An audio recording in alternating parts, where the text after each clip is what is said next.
A non-disclosure agreement, dense with tightly packed clauses, was slapped down on the mahogany dining table. My dear brother, the one the family had found only a year ago, jabbed a finger at my face, his voice shrill. You see this? You loser. You actually signed this kind of indentured servitude contract, and you still have a nerve to come home. I calmly lifted my eyes. A top-secret federal security agreement. Indentured servitude? This idiot. Can't he even recognize the Great Seal of the United States on the cover? Chapter 1. The air in the dining room seemed to freeze. My father, Robert Cole, his face a mask of thunder, slammed his fork down on the table with a sharp crack. My mother, Helen Cole, her eyes instantly welling with tears, pointed at me with a trembling hand. Lucas, you are such a disappointment. How could the Cole family raise someone so worthless? My so-called brother, Ethan Cole, wore a triumphant, vicious smirk. He was the long-lost son they had located a year ago. And I, Lucas Cole, who had been the eldest son of the Cole family for 26 years, had become the imposter in the nest overnight.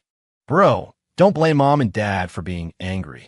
Ethan sauntered over to my side, clapping a hand on my shoulder in a mockery of affection.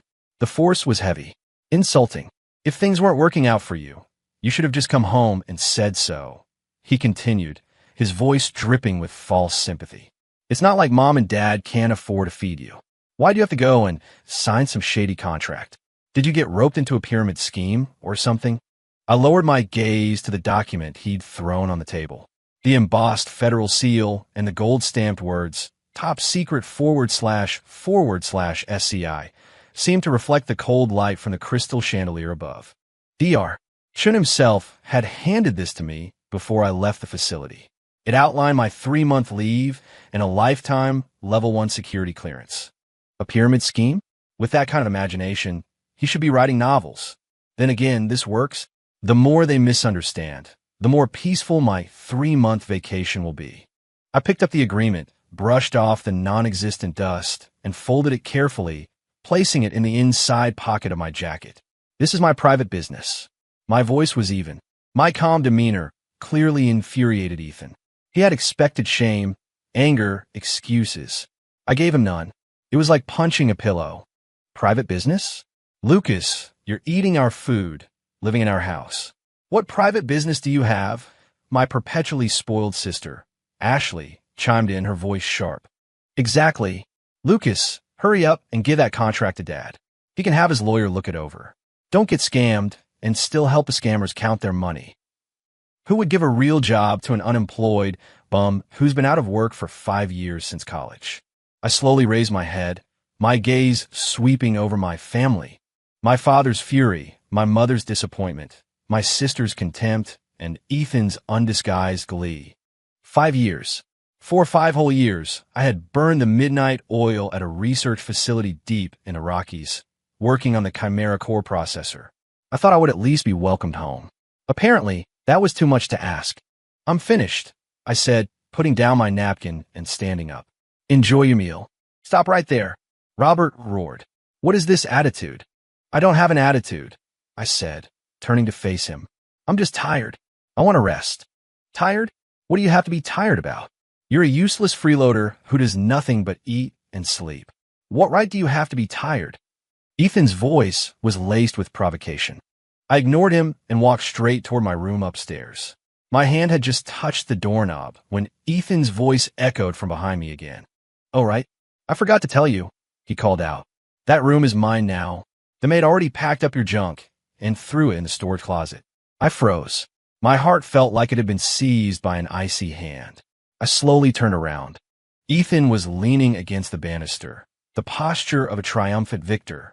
My parents and Ashley stood behind him, silent. It was tacit approval. My room. The first birthday present she ever gave me was in there. A model of the space shuttle she built by hand. And all of our photos. A cold fire shot up from the soles of my feet. I walked back down the stairs, step by step, until I stood in front of Ethan.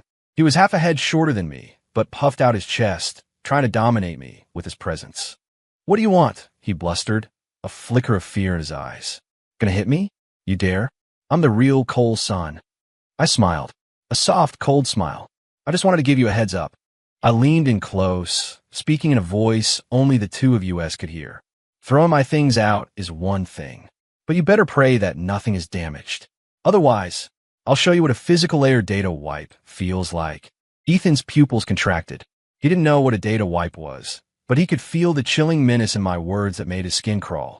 Just then, a slight commotion came from the entrance. The butler respectfully opened the front door. A cool, familiar figure appeared in the doorway. A black, off-the-shoulder dress outlined a breathtaking silhouette. Her lips were ruby red, but her eyes were as cold as ice. Sophia Hayes, my childhood friend, my fiancée, the woman who had occupied my heart for a decade. The moment she appeared, the temperature in the room seemed to drop.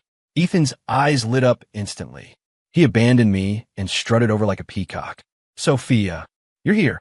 You look stunning tonight. My mother's face immediately broke into a wide smile. Sophia, dear, come in, sit down. Ethan talks about you all the time.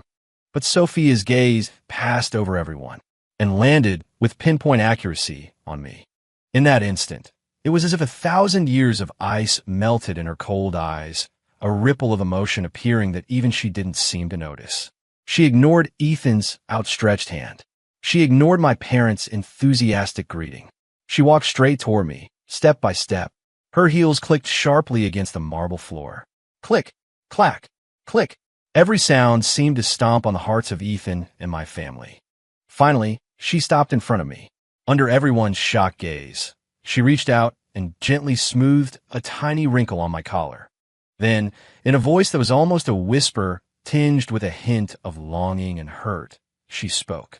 Lucas, you're back. Why didn't you tell me? Chapter 2. Sophia's voice wasn't loud, but it detonated like a bomb in the Cole family's living room. The smile on Ethan's face froze. The warmth on my parents' faces solidified. Ashley's jaw dropped, so wide you could fit an egg in it. This woman, she hasn't changed a bit. No consideration for anyone else's pride in public. I complained internally, but the corner of my mouth tilted up in an involuntary smile.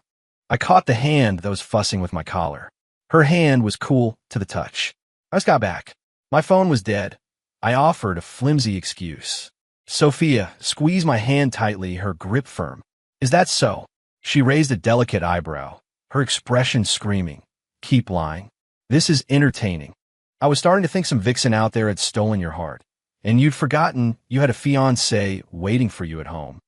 Her words were loaded with gunpowder. My mother Helen's expression turned sour. Sophia, what are you talking about? Lucas is an unemployed bum.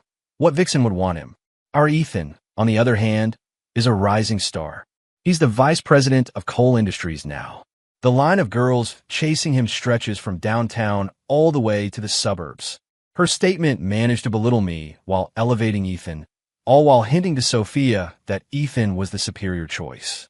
And here we go. The classic praise one, stomp on the other routine. Mom, your passive aggression is more dramatic than a soap opera. Sophia didn't even bother to glance at my mother. Her eyes, burning with intensity, were fixed on me. Is that so, Vice President Cole? She let out a soft, mocking laugh. Funny. As I recall, Cole Industries' last quarterly report showed a loss of $30 million. A VP who loses $30 million in one quarter is certainly a rising star. The color drained from Ethan's face. Robert's expression turned ugly. That was confidential company information. How could Sophia know about it in such detail? You're lying. Ethan stammered, flustered and angry. That was a strategic loss. Oh, really? Sophia released my hand, elegantly crossed the room, and sat on the sofa, crossing her long legs. A $30 million strategic loss to acquire a shell corporation on the verge of bankruptcy? Vice President Cole, your business acumen is truly eye-opening. Her words were like sharp knives, each one plunging into Ethan's ego. He was so thoroughly cornered he couldn't say a word, looking helplessly toward my parents. My mother, her heart aching for her precious son, quickly stepped in to smooth things over. Sophia, Ethan just took over his position at the company. It's natural for him to make a few small mistakes. Don't be so hard on him. Besides, we're all family here. Let's not air the company's dirty laundry. Family. Sophia repeated the word, the sarcasm on her face deepening. Mrs. Cole, The last I checked, my fiancé is Lucas. Or did the Cole family get a new heir? Or are you planning to break off the engagement? The moment she said break off the engagement, Robert's face changed completely. The marriage contract between the Cole and Hayes families had been arranged by the old patriarchs. More importantly, half of Cole Industries' current business relied on channels provided by the Hayes family. If the engagement was broken, a slight squeeze from the Hayes family would be enough to cripple the Coles. Sophia, you've misunderstood, Robert explained hastily. That's not what we meant at all. We, of course, recognize the engagement between you and Lucas. Good. Sophia nodded. Then her gaze shifted to me. Lucas, where's your room? Before I could answer, Ashley blurted out. His room was given to Ethan. It's a waste for a good-for-nothing like him to have such a big room. He's in the storage closet now. At her words, Sophia's expression turned glacial. She shot up from the sofa. Her powerful presence seemed to suck the air out of the room. The storage closet? She looked at me, her eyes swirling with an emotion I couldn't quite decipher. Part anger, part heartbreak. Lucas, is this how you take care of yourself? I rubbed my nose. Hey, don't pin this on me. I've been back for less than half an hour. I haven't even had a glass of water. Sophia took a deep breath, visibly suppressing a wave of fury. She stopped looking at the Coles and walked directly to me, taking my hand. You're coming with me. Where? I asked. My place, she said, her tone absolute. If there's no room for you here, I have plenty. Wait, you can't do that, my mother protested, flustered. Sophia, that's not proper. You're not married yet. Brupe. Sophia shot back, her gaze cold. Where was your sense of propriety when you threw Lucas into a storage closet? He is Sophia Hayes' fiancé, not a servant you can mistreat at will. With that, she pulled me toward the door without a backward glance. Ethan tried to block our path, but one icy glare from Sophia sent him reeling back. Ethan Cole, I'm warning you, she said, her voice dangerously low. Don't touch him, or I won't mind adding another 0 to Cole Industries' losses. At the doorway, I stopped and looked back at my dumbstruck family. I took out my phone and dialed number. It was Dr. Chen's assistant. Leo, do me a favor. Check if Cole Industries recently acquired a company called Odyssey Tech. The reply came quickly from the other end. Yes, Mr. Cole. That company has severe technical vulnerabilities and massive debt. We've already placed it on a commercial blacklist. Got it. I hung up and looked at Ethan, whose face was now the color of ash. A strategic loss? I chuckled. You didn't even know you bought a ticking time bomb. Enjoy it, Mr. Vice President. Without another word, Sophia and I walked out into the night. Once we were in a fiery red Ferrari, Sophia said nothing, simply slamming the accelerator. The car shot forward like an arrow. After a long silence, she finally spoke, her voice laced with exhaustion. Why didn't you fight back? Why did you just let them walk all over you? I watched the city lights streak past the window. There's no point. Why argue with people who live in their own little world? If I really fought back, Cole Industries would be gone with a snap of my fingers. After all, the only reason Dad's company took off in the first place was because Dr. Chun, as a favor to me, gave him his first government contract. It's better that they don't know. Sophia fell silent. The car pulled up to her penthouse apartment in the heart of the city. The moment we were inside, she pushed me against the door. Before I could process what was happening, a kiss that tasted of wine and perfume crashed down on me. Sophia's kiss was a desperate, cathartic release, as if she were pouring 5 years of longing and frustration into it. I froze, my mind a complete blank. Is she crazy, kissing me without any warning? Her hands clutched my shirt, her grip so tight I felt like she was trying to merge me with the door. I could feel her body trembling slightly. After a long moment, she pulled away, panting, her forehead resting against mine. Her eyes were red-rimmed, like a wounded animal. Lucas, you bastard. She hit my chest with a weak fist. 5 years. Do you have any idea what these last 5 years have been like for me? Not a single call, not one text. I thought you had died out there. As she spoke, her voice broke into a sob. My heart softened. I reached up and gently wiped a tear from the corner of her eye. I'm sorry. The protocol, it didn't allow for it. It was the only explanation I could give. Protocol? Protocol. The word seemed to trigger her. What kind of damn protocol makes you abandon your family and your fiancé? Lucas, tell me, what have you been doing for the past 5 years?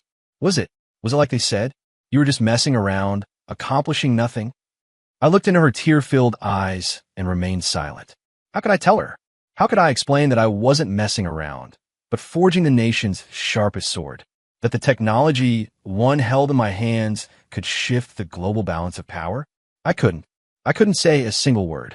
My silence, to Sophia, was an admission of guilt. The light in her eyes dimmed, bit by bit. So it's true. She laughed bitterly and released me, taking 2 steps back. Lucas, I'm such an idiot. I thought you had a good reason. I waited for you for 5 years, turned down everyone, even fought with my own family. And this is how you repay me. Seeing the profound disappointment on her face felt like a needle piercing my heart. I opened my mouth, but no sound came out. Every word of the non-disclosure agreement was a mountain pressing down on me, suffocating me. You have no idea, do you? If I told you the project I'm on is worth more than 10 of your family's entire company, would you freak out? If I told you that even on this vacation, I have a 24/7 plainclothes security detail, would you think I was making it up? Just then my phone rang. It was an unknown local number. Frowning, I answered it. Hello, is this Mr. Lucas Cole? The voice on the other end was respectful, with a hint of nervousness. This is Warren Vance, chairman of Apex Conglomerate. Warren Vance? Apex Conglomerate? I scanned my memory. Oh, right. The biggest player in the regional business world. Dr. Shin mentioned that if I ran into any minor local issues during my leave, I could contact him. Why is he calling me? Mr. Vance, is there something I can help you with? My tone was flat. Warren Vance seemed taken aback by my indifference. He was the undisputed king of Denver's business community. Everyone who met him tripped over themselves to be respectful. Mr. Cole, it's like this, Vance said, his voice even more deferential. I heard you're back in town, and I was hoping to treat you to a meal as a welcome home gesture. I am Busse. I refused without a second thought. Are you kidding me? I have to placate my fiancé right now. I don't have time for dinner with you. Wait, don't hang up, Vance said, his voice rising in panic. Mr. Cole, I know you're a man of great importance, but you see your family. That birthday party for Cole Industries, I was wondering if I could. Birthday party? I paused. I'd forgotten Ethan's birthday was coming up. The Cole family was planning a huge celebration to officially announce his status as the true heir to Denver's elite. So he's trying to get in with the Coles through me? Makes sense. To outsiders, no matter how much they dislike me, I'm still technically a Cole. A shrewd operator like Vance is probably trying to hedge his bets. Before I could respond, Sophia snatched the phone from my hand. Warren Vance, she said into the phone, her voice cold as ice. You want to attend Ethan Cole's birthday party? Fine. Tomorrow, I want you to terminate all of Apex's contracts with Cole Industries for the next 3 years. Then, bring the new partnership proposals to me. Click. She hung up. She tossed the phone back to me, her eyes narrowed. Lucas, you've really learned some new tricks, haven't you? You just got back, and you're already mixed up with people like Warren Vance? What's the plan? Use the Cole family name to play middleman and skim a finder's fee. I was caught between laughter and frustration. Where's your mind going? I don't even know the guy. You don't know him? Sophia sneered. He just happens to have your number and calls you out of the blue. He just happens to speak to you with that level of reverence. Lucas, do you take me for a fool? I sighed. Some things were just impossible to explain. I'm tired, I said, rubbing the bridge of my nose. Whatever it is, let's talk about it tomorrow. I turned to find a guest room, but Sophia grabbed my arm. Why would you sleep in a guest room? She said, biting her lip, a faint blush rising on her cheeks. You're my fiancé. You're sleeping with me. Chapter 4. Sophia half pushed me into her bedroom. The air was filled with her unique, cool fragrance and something else. A hint of danger. What is this woman planning now? I'm a respectable man, you know. She pushed me down on her bed and then disappeared into the en-suite bathroom. Soon, the sound of running water filled the silence. I lay on the plush mattress, staring at the ornate chandelier on the ceiling, my mind a tangled mess. My family's coldness, Ethan's provocations, Sophia's misunderstanding, and passion. It was all emotionally draining. All I wanted was a quiet vacation. After what felt like an eternity, the bathroom door opened. Sophia emerged, wrapped in a fluffy white towel. Her damp hair was draped over her shoulders, and droplets of water traced a path down her collarbone before disappearing beneath the towel's edge. In the soft light, her skin was as luminous as porcelain. My throat suddenly felt dry. "Had enough of a look?" she asked, drying her hair as she walked to the side of the bed, looking down at me. "No, not yet," I answered honestly. Look away, look away. Lord, grant me strength, for the flesh is weak." Sophia let out a soft chuckle. The icy tension from earlier vanished, replaced by a sly, captivating charm. "Lucas, you're still so easy to tease." She leaned over me, bracing her hands on either side of my body, enveloping me in her shadow. Her warm breath ghosted across my face. "All right, talk," she said. "What's the real story with you and Warren Vance? If you don't tell me the truth, you're not getting any sleep tonight." I looked at her face, so close to mine, and felt the warmth radiating from her. I knew if I didn't give her a plausible explanation, this would go on all night. "He was introduced to me by a mentor of mine," I said, mixing truth with fiction. "He said if I ever ran into any trouble in Denver, I could reach out to him." "A mentor?" Sophia's eyes narrowed. "What kind of mentor has enough clout to make Warren Vance bow and scrape like that?" "An old researcher," I said vaguely. "He's a bit eccentric, but very well-connected." "Dr. Chu, my apologies. I have to borrow your reputation for a moment." "Well, you're eccentric, so it's not a complete lie." Sophia stared into my eyes for a long moment, as if trying to gauge the truth of my words. Finally, she huffed and pushed herself off me. "I'll believe you for now," she said. "But Lucas, I'm warning you. Stay away from those shady business types. And don't even think about using the Cole family name to get ahead. Even if you never accomplish a single thing for the rest of your life, I can still support you." Her words were bossy, but they carried a warmth that settled my soul. I sat up and wrapped my arms around her from behind. I know. I rested my chin on her shoulder, inhaling the scent of her hair. "Thank you, Sophia." Her body tensed for a second before relaxing into my embrace. "I don't need your thanks," she mumbled. "Just don't disappear for another 5 years. That's more than enough." That night, we slept in each other's arms. Nothing happened, and yet it felt like everything had. The next morning, I was jolted awake by the shrill ringing of my phone. It was Ashley. The moment I answered, her sharp, accusatory voice assaulted my ear. "Lucas, you walking disaster. What did you say to Mr. Vance? Do you know what happened? Apex Conglomerate just unilaterally terminated all of their contracts with us. The company is in chaos. Dad is about to have a stroke. Get your ass back here right now." I held the phone away from my ear until she was done screaming, then calmly replied, "Oh, you." Ashley was clearly choked up by my one-word response. "That's it? Just oh." "Lucas, do you want to see the Cole family go bankrupt?" "Yes, I do," I admitted freely. "A family that throws me into a storage closet. Their bankruptcy doesn't really seem like my problem." I hung up. So noisy. Looks like Warren Vance is highly efficient. Sophia, woken by the commotion, rubbed her eyes. "What was that?" "Nothing. Just a minor issue at Cole Industries," I said dismissively. Sophia looked at me, her expression complicated. "Lucas, you." She started to say something, but stopped herself. Just then, my phone rang again. This time it was an unknown number, but the area code was for Washington, D.C. My heart skipped a beat. I answered. "Mr. Cole." The voice on the other end belonged to Agent Miller, Dr. Chen's most trusted security chief. His tone was as steady as ever, but I could detect an undercurrent of urgency. "We have a situation." Chapter 5, We Have a Situation. Those 4 words from Agent Miller sent a chill down my spine. For him to use that tone, it had to be serious. "Report," I said, my own voice turning cold. Beside me, Sophia sensed the shift in my demeanor. The sleepy haze vanished from her face, replaced by a look of sharp concern. "A subsystem of Project Chimera, the Aegis network, is showing anomalous fluctuations in its core data stream," Miller reported, his voice low.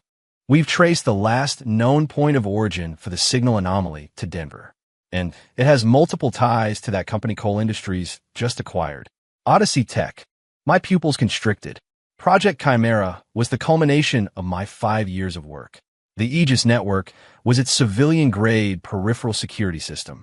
While not part of the core, a data breach would be catastrophic. And a crucial link, Odyssey Tech, the worthless company my idiot brother had spent $30 million on. A coincidence? No, the world doesn't have that many coincidences. Ethan, you better not be involved in this. Understood, I said grimly. Send all files on Odyssey Tech with Omega-level clearance to my secure inbox. And initiate Tier 1 surveillance on all associated personnel. Yes, sir. After hanging up, my expression was dark. What I had assumed was a childish family drama had just escalated into a matter of national security. What is it? Sophia watched me with worried eyes. Did something happen? I looked at her, hesitating. This was beyond the scope of corporate espionage. Dragging her into it would put her in danger. It's work, I lied. A critical project just hit a major snag. Sophia was far too smart to believe such a flimsy excuse. She gave me a long, searching look. Lucas, are you trying to handle this all by yourself again? Did you forget what I said yesterday? Whatever happens, I'm with you. Her gaze was unwavering. A warmth spread through my chest. Okay, I said, no longer pushing her away. I knew I might actually need her help with what was coming. I need a favor. Name it. Use all of your resources and dig into Odyssey Tech. I want to know everything about it, especially any records of transactions with foreign entities. Done. Sophia didn't ask any more questions. She immediately took out her phone and started making calls. Watching her command her network with such efficiency gave me a sense of confidence. Meanwhile, I opened the laptop on the bedside table. It looked like a generic business model, but only I knew that it was a hardened terminal connected to one of the nation's most secure databases. I entered a long, complex passphrase, then passed a dual iris and fingerprint scan. A simple login interface appeared, displaying the Project Chimera emblem, a stylized griffin. Agent Miller's files were already there. I opened the attachments, and a massive stream of data flowed onto the screen. My fingers flew across the keyboard, typing out strings of code as charts and figures flashed past. My mind was working like a high-performance supercomputer, processing everything at lightning speed. Minutes ticked by. Sophia finished her calls and sat quietly beside me, not wanting to disturb my work. She just watched my focused profile, her expression a mixture of fascination and unfamiliarity, as if she were seeing me for the first time. Finally, buried deep within the mountain of data, I found it. The anomalous data chain. It was hidden like a venomous snake, perfectly camouflaged. But it couldn't fool me.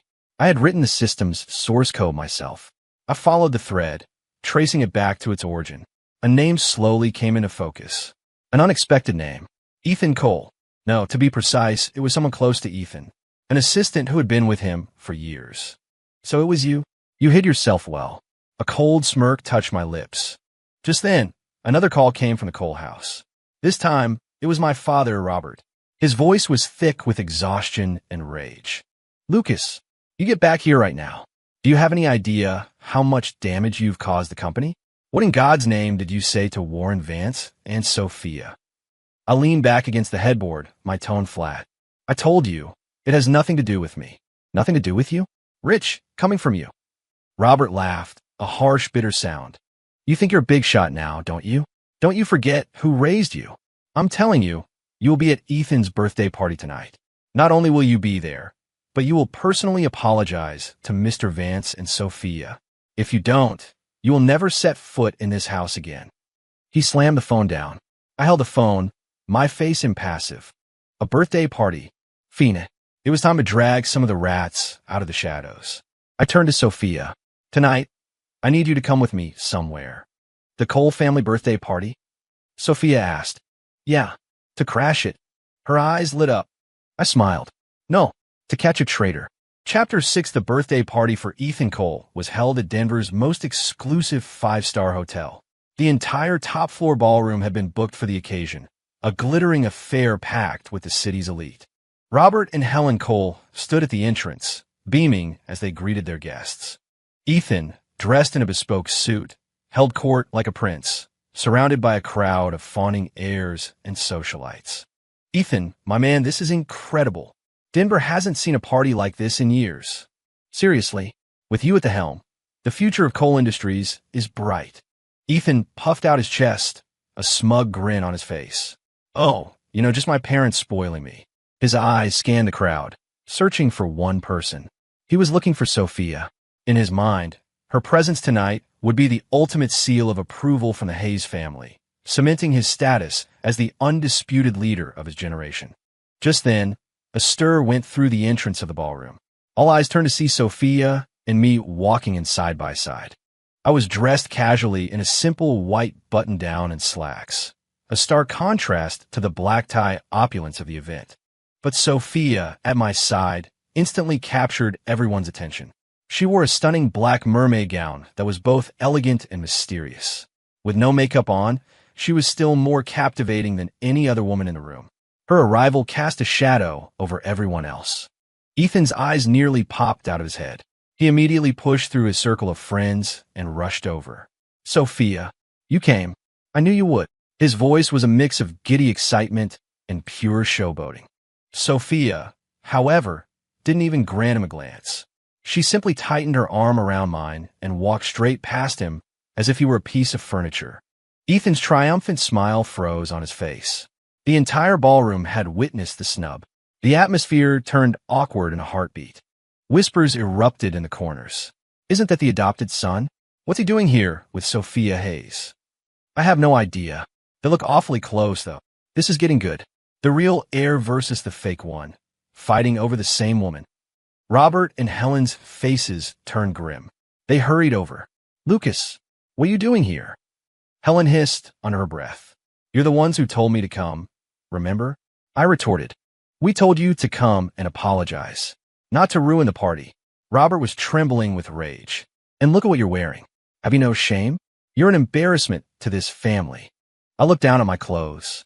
This shirt is made of a proprietary silk weave. Fire retardant, cut resistant, straight from the lab. Can't buy in stores.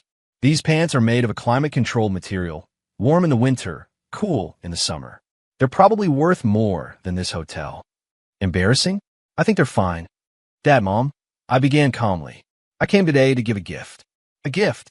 Ashley sidled up, her face a mask of scorn. What could you possibly give? Some cheap knockoff you found at a flea market. I ignored her and pulled a small, plain box from my pocket, holding it out to Ethan. Happy birthday. Ethan eyed the unassuming box with disdain. What's this? Open it and see. A few of the rich kids around Ethan started to jeer. Yeah, open it up.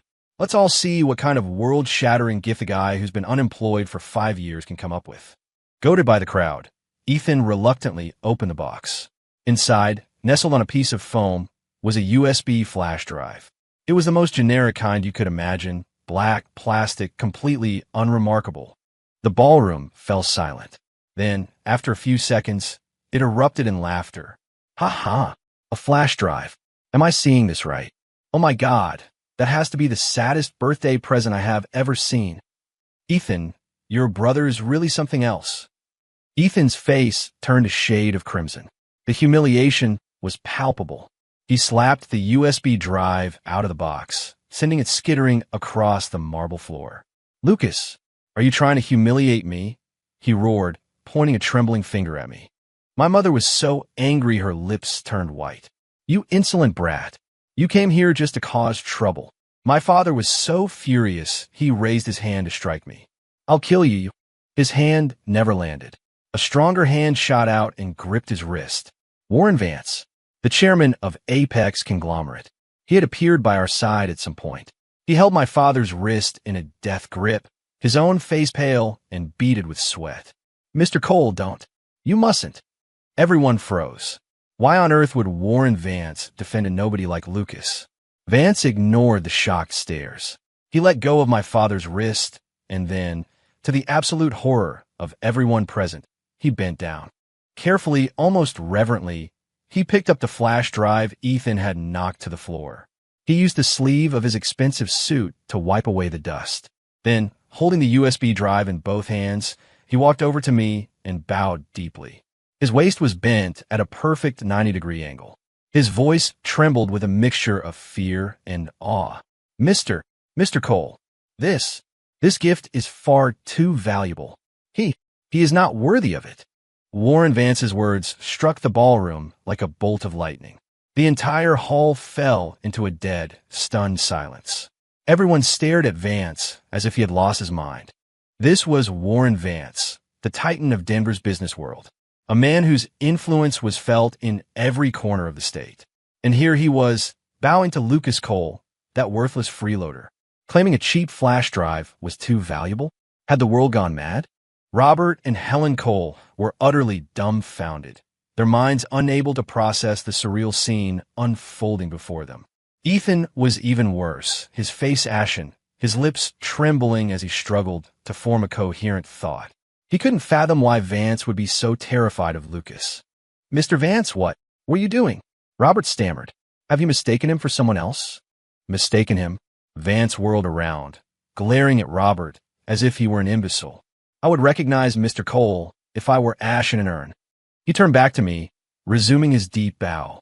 "Mr. Cole, please, don't toy with me. I wouldn't dare accept something like this. Not in a million years."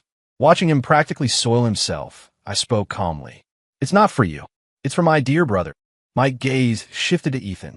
He flinched under my stare and took an involuntary step back. What are you trying to pull?" "Nothing." I took the flash drive from Vance's hands, tossing it lightly in my palm. "This is your birthday present. A complete data backup of Odyssey tech." And I paused, a sly smile playing on my lips. "A full record of every email correspondence between your personal assistant and the international syndicate known as Hydra." The moment I said the word Hydra, a man in a tailored suit and wire-rimmed glasses standing behind Ethan went deathly pale. His body began to tremble uncontrollably. Ethan, for all his foolishness, knew the name. Hydra was one of the world's most infamous corporate espionage rings. You're insane," Ethan retorted, his voice loud, but laced with a panic he couldn't hide. "I don't know anything about an Odyssey tech, and I've never heard of Hydra." "You haven't?" I chuckled. "Then did you spend $30 million on it as a charitable donation? Did you have your assistant exploit its security flaws to attack a network codenamed Aegis, just for fun?" Every word was a hammer blow, striking at the composure of Ethan and his assistant. The assistant couldn't take it anymore. With a strangled cry, he turned to run. He didn't get 2 steps. The grand doors of the ballroom were kicked open from the outside. A flood of tactical officers in black combat gear, armed with assault rifles, poured into the room. They moved with swift, disciplined precision, instantly securing all exits. Leading them was a stern-faced young man, Agent Miller. He strode directly to the fleeing assistant and took him down with a single, brutal leg sweep. In one fluid motion, he had the man on the ground and in handcuffs. The entire takedown took less than 3 seconds. The guests screamed, scrambling away from the chaos. Robert and Helen, their legs giving out from sheer terror, collapsed to the floor. Miller hauled the assistant to his feet and marched him over to me. He snapped to attention and delivered a crisp salute. "Reporting Director Cole. Target apprehended. All Hydra cells in the Denver quadrant have been neutralized. Awaiting your orders." The title, Director Cole, echoed through the silent ballroom. Every eye was now fixed on me, a mixture of shock, confusion, and raw fear in their gazes. I ignored them, my focus entirely on the man pinned to the floor. "Talk," I commanded. "Who's the mastermind?" The assistant lifted his head, shooting a venomous glare at Ethan before his eyes met mine. A crazed laugh escaped his lips. "Ha ha ha. Lucas Cole, you win. I admit defeat, but don't get too cocky. You think I was the only one? You think this idiot, Ethan, could come up with a plan this detailed on his own? Let me tell you, the list of people who want you dead is longer than you can imagine." With that, he bit down hard. A trickle of black fluid ran from the corner of his mouth. His body convulsed once, twice, and then went still. He had taken a cyanide capsule. Miller checked for a pulse and then shook his head at me. "The trail's gone cold." I frowned. Interesting. A personal assistant with the discipline of a deep cover agent. It seems my vacation isn't going to be so boring after all. I turned to face Ethan, who was now trembling so violently he could barely stand. "Now it's your turn. Anything you'd like to say?" Thud. Ethan dropped to his knees. It wasn't me, he sobbed. Bro, Lucas, I was wrong. It really wasn't me. It was him. He did everything. I didn't know anything, I swear. He grabbed onto my leg, tears and snot streaming down his face, a pathetic wreck so far removed from the arrogant prince of moments before. I kicked him away in disgust. Take him. Yes, sir. 2 officers moved in and began dragging Ethan out like a sack of garbage. No, Dad, Mom, help me. Please help me. Ethan's shrieks were pathetic. Helen finally snapped out of her stupor and lunged forward, trying to stop the officers. What are you doing? You can't take my son. He's a Cole. You can't touch him. Miller gave a subtle nod. 2 other officers intercepted Helen, holding her firmly by the arms. Ma'am, we're with the Department of Homeland Security, one of them said, his voice firm but professional. Your son is under arrest for crimes against the United States, including espionage and treason. If you continue to obstruct this operation, you'll be charged as an accessory. Homeland Security. The words hit Helen like a physical blow, and all the fight went out of her. She went limp, her eyes vacant as she slid to the floor. Robert looked as if he had aged 20 years in an instant. He sat on the floor, muttering to himself, "How could this happen? How could this happen?" The ballroom was a disaster zone. The guests were huddled in corners like frightened mice, not daring to make a sound. They all stared at me with a newfound sense of awe and terror. I walked over to Sophia. She was looking at me with a complex expression I couldn't quite read. So, I asked her softly, "Do you still think I was just messing around?" Sophia didn't answer with words. She simply stepped forward and wrapped her arms around me, holding on tight. "Lucas," she whispered into my chest. "I'm so scared." Chapter 8. Sophia's body trembled in my arms. I could feel her fear, but it wasn't because of the armed federal agents or the chaos in the room. It was because of me and the secret, dangerous world I had just revealed. "It's okay," I murmured, stroking her back soothingly. "I'm here." Those 3 words seemed to be all she needed. Her trembling subsided, and she slowly calmed, tilting her head back to look at me. "Director Cole?" she asked softly. "As in, the director of a company." I managed a small smile. "Something like that. I fix computers." Sophia rolled her eyes. "Don't lie to me. Computer repair guys don't have Homeland Security on speed dial." "Lucas, who are you?" This was the second time she had asked me that question. I looked into her determined eyes and knew that this time she needed a real answer. "Sophia." I took her hand and led her to the ballroom's floor-to-ceiling windows. Outside, the lights of Denver sparkled like a river of stars. "Look at that view. It's beautiful, isn't it?" I asked. "Yes, it is. But do you know how many people work in the shadows, unseen, to protect that beauty?" I said, my voice low. "They might be programmers, engineers, or scientists. They have no public identity, no accolades, and often they can't even contact their families. Their one and only mission is to ensure that this country remains peaceful and prosperous." I turned to look at her, my gaze intense. "I am one of them." My voice was quiet, but each word carried immense weight. Sophia stared at me, her eyes slowly filling with tears. It was as if she understood everything and nothing all at once. But she could feel the gravity and the honor of my words. "So, for the past 5 years." "Yes," I nodded. "I'm sorry I made you worry." Sophia didn't speak. She reached out and gently cupped my face, her fingertips cool against my skin, sending a shiver through me. "You idiot," she whispered, her voice thick with emotion. "You're the biggest idiot I know. Why didn't you tell me? Did you think I'd rather be kept in the dark, worrying myself sick, than share your burdens?" "Protocol," I said with a wry smile. There's that word again. Her frustration was mixed with a deep, aching tenderness. "So what about now? Can you tell me now?" I shook my head. "Still can't. But I can promise you this. As soon as my current project is finished, I'm putting in for a transfer to a regular department. Then, I'll be with you every single day. How does that sound?" Sophia held my gaze for a long, silent moment. Finally, she gave a firm, decisive nod. "You promise. No more disappearing acts." "I promise." We smiled at each other, and in that moment, all the misunderstandings and distance between us evaporated. Just then, Agent Miller approached. "Director Cole, Ethan Cole is talking." My expression hardened. "What did he say?" He's claiming his assistant planned the whole thing, that he was just a pawn. He also said the reason he targeted you was because of Ms. Hayes.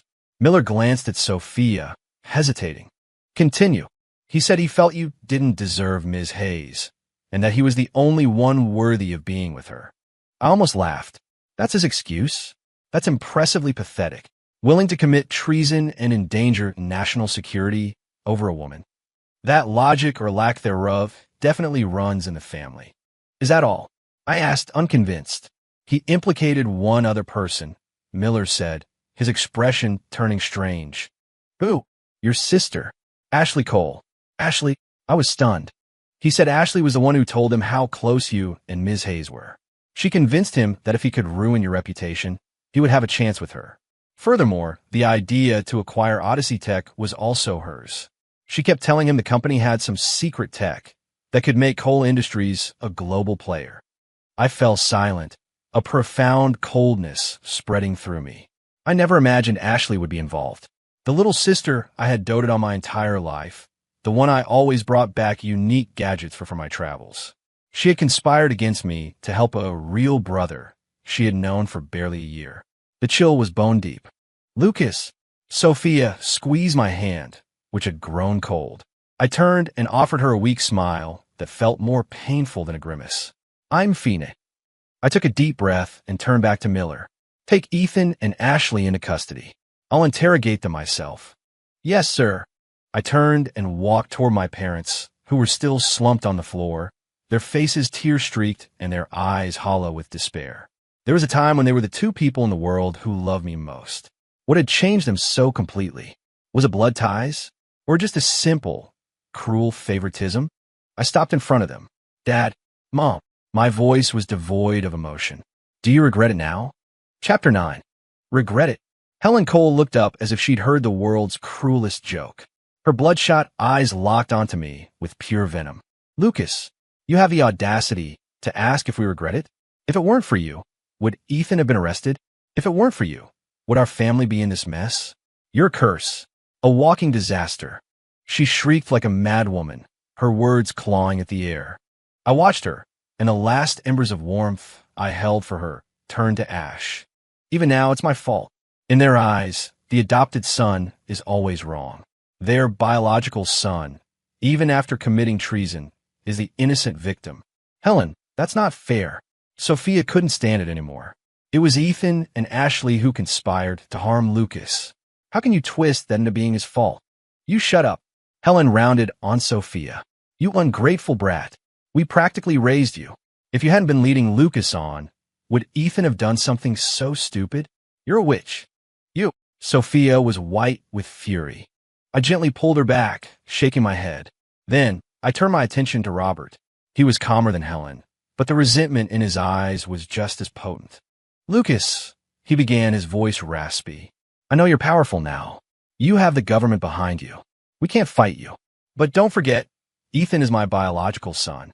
By sending him to prison, you're taking my life. I'm begging you, please let him go. Can't you do that? He was asking me to intercede for a traitor, a man who had jeopardized the nation's security, all because that man was his biological son. I laughed. It was a hollow, desolate sound. Dad, I said, using the title for the last time, do you know how this powerful son of yours spent the last 5 years? Do you have any idea who is responsible for the mansion you live in, the luxury cars you drive, the very existence of Cole Industries today? Robert stared at me, confused. What? What do you mean?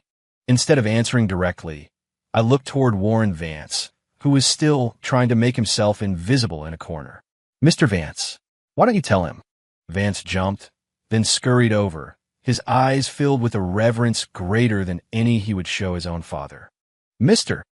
Cole, Vance stammered, wiping sweat from his brow. Do you remember 15 years ago when your company was on the brink of bankruptcy? Do you recall who gave you your first major investment and connected you with a lucrative military contract? Robert's face paled. That had been the turning point, the foundation of his fortune. It was the proudest, most secret story of his life. He had always believed he'd just been lucky enough to meet a mysterious benefactor. Of course, I remember. What about it? That benefactor, Vance said, glancing nervously at me, was acting on the instructions of Dr. Chun, and the only reason Dr. Chun helped you was as a favor to a young Lucas Cole. It was right after Lucas won the grand prize at the National Youth Science and Innovation Fair. Dr. Chun saw his potential immediately and took him on as his personal protege. Vance's words were like a series of explosions, leaving Robert and Helen utterly shattered. They stared at me, then back at Vance, their faces a canvas of disbelief. "No, that's impossible," Helen cried out. "He was just a kid, a teenager. How could he possibly?" "It's true." A new voice, old but powerful, echoed from the doorway. Everyone turned. An elderly man in a simple, sharp suit, flanked by a security detail, was walking into the ballroom. Upon seeing him, Warren Vance's legs gave out, and he nearly collapsed. Dr. Chun. Agent Miller snapped to attention. "Sir." Dr. Chun, the titan of American science and technology. A name whispered in the same breath as national security and strategic defense. A legendary figure you only saw on the news or read about in textbooks. He was here, in person. Dr. Chun ignored the commotion, walking straight to me. He placed a hand on my shoulder, his expression warm and paternal. "Lucas, you've been through a lot." My eyes instantly welled up. I hadn't broken in front of my family. I hadn't faltered in front of my enemies. But now, before this man who was both my mentor and a father to me, my composure crumbled. "Dr. Chun." My voice cracked. "What are you doing here?" "If I didn't come, my prize student was about to be eaten alive," he said with a sigh. He then turned, and his gaze, now as cold and hard as steel, fell upon Robert and Helen. "I've misjudged many people in my life," he said, his voice ringing with authority. "But you two are my greatest disappointment. I entrusted this nation's most valuable asset to you, and this is how you treated him? You dismissed him as a failure, a burden, while cherishing a criminal who stole state secrets and betrayed his country. Do you have any idea how important Project Chimera, the project Lucas has led for the past 5 years, is to this nation's security? Do you have any idea that with a single word, he could have made coal industries vanish from the face of the earth? What right do you have to call yourselves his parents?" Every word from Dr. Chun was like a resounding slap across Robert and Helen's faces. They were ashen, trembling uncontrollably. So this was the truth. Everything they had built, everything they were proud of, had come from the adopted son they so thoroughly despised. The biological son they had placed on a pedestal was nothing but a traitor. They were the biggest fools in the world. Robert opened his mouth, but no words came out. Helen let out a gut-wrenching wail, collapsing into a heap of inconsolable sobs. Regret, shame, terror. A tidal wave of emotions crashed over them, drowning them completely. So this is what it felt like to have your world burn down around you. I watched them, but I felt no satisfaction. Only a vast, empty silence. Dr. Chun, I didn't expect you to come all this way, I said, helping him to a relatively clean sofa away from the main chaos. If I hadn't, I was worried you'd tear down the whole city. Dr. Chun replied, taking a sip of hot tea that Agent Miller provided. He gave me a stern look. Young people, always so hot-headed. He paused, a flicker of approval in his eyes. But, well done. With fools like these, overwhelming force is the only language they understand. I offered a faint smile, but said nothing. Dr. Chun glanced at Robert and Helen, who were still huddled together in their grief, then back at me. So what's your plan now? They did raise you for over 20 years. I knew what he was asking. He was worried I might go soft. I shook my head. Dr. Chun, any debt I owed has been repaid. They know perfectly well how much their family has profited because of me over the last 15 years. As of today, I have no connection to the Cole family. My voice was quiet but resolute. Dr. Chun studied me for a moment, then nodded with satisfaction. Good. I'm glad you see it clearly. This country, that is your real family. He stood up. All right, Agent Miller will handle the cleanup here. As for that 3-month leave of yours, it's canceled. Project Chimera, Phase 2, is being fast-tracked. You're coming back to D.C. with me. I was taken aback. Already, we have no choice. While you thwarted Hydra's attempt, it was a wake-up call. We're on their radar now, and we have to accelerate our timeline. Lucas, he said, his hand firm on my shoulder, the country needs you. I took a deep breath and nodded without hesitation. Yes, sir. I knew where my duty lay. I turned and walked toward Sophia. She had been standing there the whole time, watching me. Her eyes held a mix of longing and worry, but above all, understanding and support. You're leaving again? She asked. Yes. For how long this time? I don't know, I admitted, my heart aching with guilt. Sophia, I'm so sorry. I have to. She stopped me by placing a finger on my lips. Don't you dare say you're sorry. Lucas, you don't just belong to me. You belong to this country. I get it. She looked me straight in the eye. I have only one question. When you leave this time, are you coming back? Yes, I answered without a moment's hesitation. When a mission is over, I will come back. I'll come back and marry you. Sophia's eyes glistened with tears, but she broke into the most beautiful smile I had ever seen. Okay, she whispered. I'll wait for you. Then, in front of everyone, she stood on her toes and kissed me. It was a soft, gentle kiss, but it held the weight of a sacred vow. Just then, the ballroom doors opened again. Several uniformed police officers entered, escorting a distraught, hollow-eyed young woman. It was Ashley. She saw me, Dr. Chun, the wreckage of the ballroom, and her parents collapsed on the floor. The reality of the situation crashed down on her. Lucas, she choked out, tears streaming down her face. I'm sorry. Lucas, please, can you forgive me? I'll never do it again. I looked at her, at the sister I had once cherished more than anyone. It's too late, I said, my voice cold and final. Then, without a backward glance, I turned and walked out of that suffocating room, following Dr. Chun.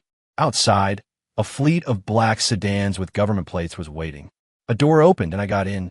As the car pulled away, I caught a glimpse in the rearview mirror of Sophia running out after me, of Robert and Helen's faces contorted in regret, of Ashley's despair as the police led her away.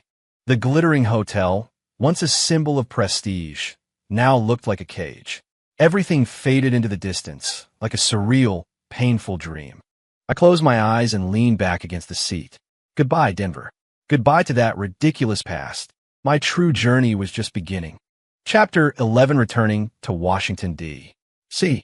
I was immediately immersed in the work of Project Chimera, Phase 2. The new lab was a significant upgrade from the facility in the Rockies, with state-of-the-art equipment and even tighter security. My team was the same group of brilliant minds I'd worked with for years. Seeing me back, they were ecstatic. Boss, you're finally back. We missed you like crazy. Seriously, Director, our code just doesn't have the same spark without you. I laughed, trading friendly punches with them. All right, knock it off. Bring me up to speed with the latest data. Being back in this environment felt like a fish returning to the ocean. The family drama in Denver seemed a world away, a fading memory.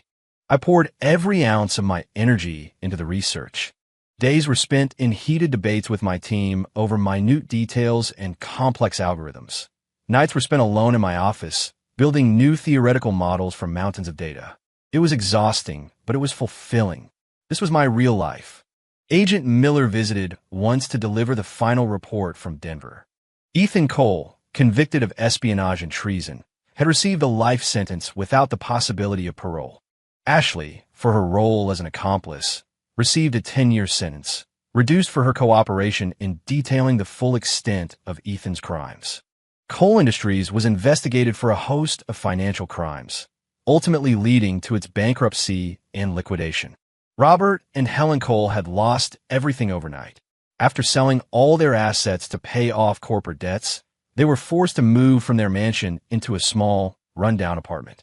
Miller mentioned that Helen had suffered a mental breakdown from the stress, while Robert, now with gray hair, was working odd jobs to make a living. Director, they asked to see you, Miller reported. I didn't look up from the report I was reviewing. No. They also asked me to pass along a message. They said they know they were wrong, and they're begging you, for old time's sake, to help them. My pen paused for a fraction of a second before I continued making annotations. Miller, sir, don't ever bring them up to me again. Yes, sir. Miller saluted and left the office. I put down my pen and walked to the window, looking out the D.C. Skyline. I felt nothing. It wasn't that I was cold-hearted. It was simply that we were on different paths now. The moment they chose to defend Ethan and betray me, the bond between us was severed. The only thing I would do is arrange for an anonymous monthly deposit into their account, just enough to live on. It was the final repayment for my upbringing. After that, we would be quits. The only person I carried in my heart was Sophia. We talked on the phone every day. Sometimes, when I was swamped with an experiment, it was just for a few minutes. Other times, when she was in a long meeting, we'd just leave the line open, finding comfort in the sound of each other's breathing. She told me she had moved the headquarters of the Hayes Corporation to D.C. You said this country was your real family, she had explained. So I decided to set up our home in the nation's heart. That way, I'm a little closer to you. Her words filled me with a warmth so intense, it was almost painful. What had I ever done to deserve a woman like her? Sophia, wait for me. Always. It became our mantra. Time flew by in a blur of hard work and sweet anticipation. A year later, we achieved a monumental breakthrough. Project Chimera, Phase 2, was a success. We had developed the world's first encryption processor based on quantum entanglement theory. Its processing power was billions of times greater than the most powerful existing supercomputers, and its security was, in theory, completely unbreakable. It meant that in the realm of information security, our nation now had an insurmountable lead. At the project celebration dinner, Dr. Chen had a little too much to drink. He grasped my hand, his eyes wet with tears. Lucas, you did it. You didn't let me down, and you didn't let your country down. I was emotional, too. This was the result of countless sleepless nights, the culmination of years of effort from my entire team. This was our victory, our country's glory. Dr. Chen, I said, my voice serious. The project is complete. Does that mean my request for leave can be approved? Dr. Chen blinked, then roared with laughter. You sly dog.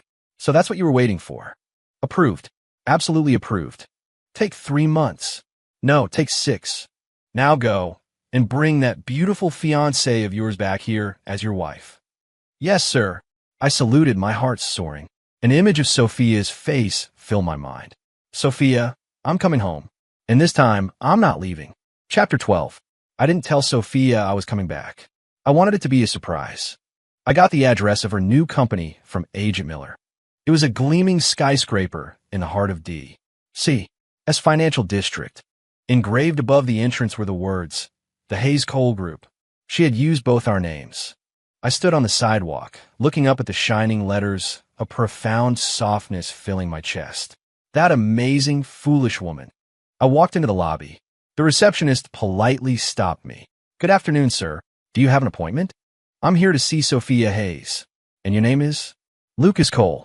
The receptionist's professional smile faltered for a second, a flicker of recognition and disdain in her eyes. Oh, you Mr. Cole. Ms. Hayes is in a meeting right now. I'm afraid she's unavailable. You can wait over there if you'd like. Her tone was polite but dismissive. I frowned. So my reputation as a gold digger has followed me to D.C. Fine by me. Less hassle.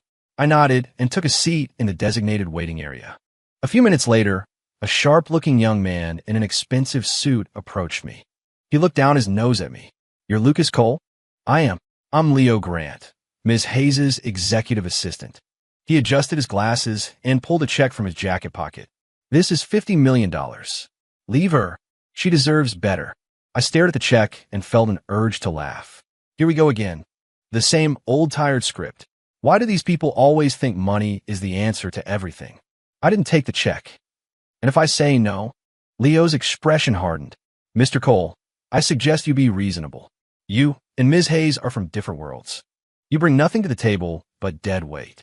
Do you have any idea how many brilliant and successful men she has turned down because of you?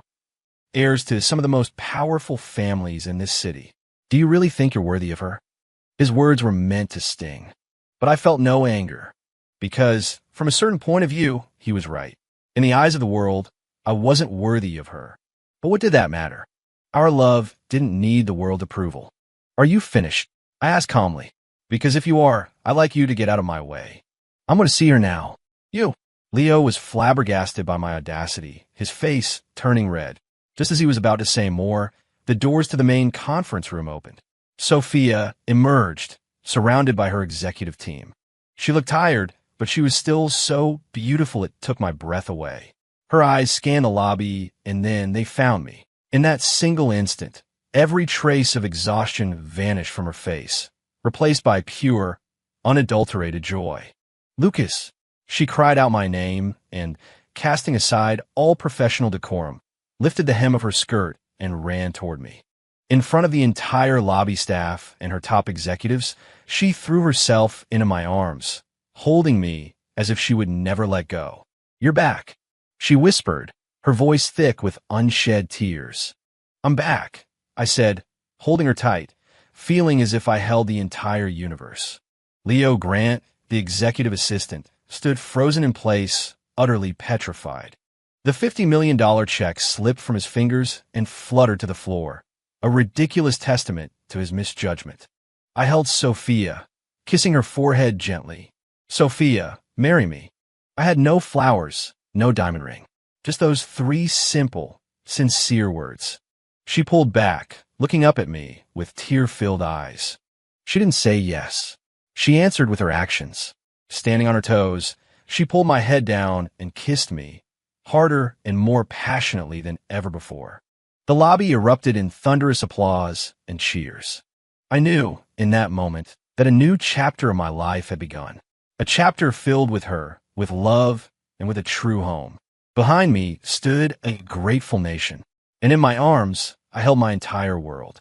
It was more than enough.